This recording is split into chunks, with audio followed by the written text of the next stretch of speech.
3 et le 2810, Monsieur Fuchs, nous vous écoutons.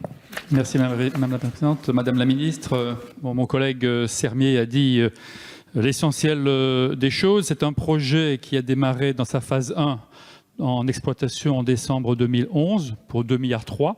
On voit qu'on est dans des dimensions très nettement inférieures. Et la phase 2, qui est une phase finalement de conclusion de cette ligne de LGV, est estimée à 700 millions, dont 200 millions à la charge de l'État.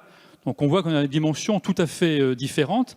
Et j'ajouterai aussi qu'il y a déjà 82 millions d'investissements et de financements publics qui ont été faits. Donc si on ne met pas les 200 millions à la charge de l'État, on perd 82 millions. Donc en fait, on est quasiment à 100 millions de coûts pour cette ligne.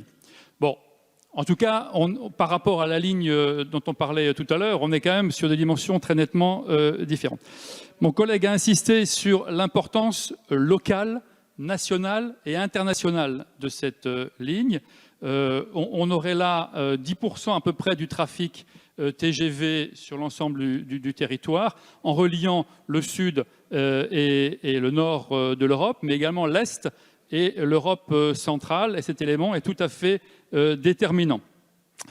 Alors, par rapport aux décisions précédentes, de nouvelles études d'impact ont été réalisées, des études socio-économiques qui ont été réalisées par SNCF Réseau, qui sont très favorables et qui montrent donc qu'il y a toute raison de réaliser cette ligne TGV pour des raisons socio-économiques, mais également pour des raisons écologiques.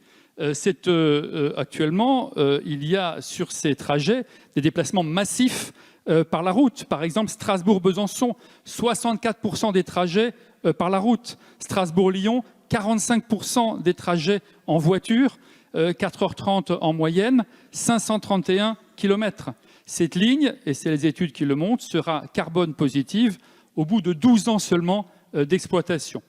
Et puis, il s'agit d'une ligne stratégique, comme je l'ai dit, entre le nord et le sud de l'Europe. C'est une ligne qui donc peut recevoir des fonds européens.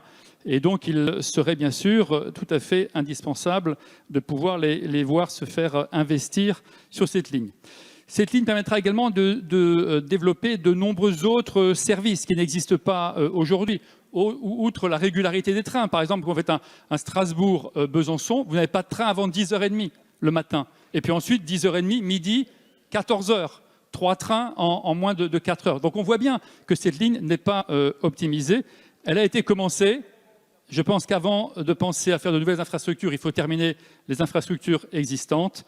Et on a là tout à fait un cas qui rentre dans la stratégie, Madame la Ministre, qui est la vôtre, de développer et de terminer des infrastructures locales. J'ajouterai encore un dernier point. Dans le rapport Duron, de 60 milliards dans la phase 2 d'investissement, il y a 0 centime d'euro pour l'Alsace. Je ne sais pas ce que l'Alsace a mérité pour avoir ça, mais dans l'équité territoriale, il paraît à minima indispensable d'investir et de terminer cette ligne à très grande vitesse.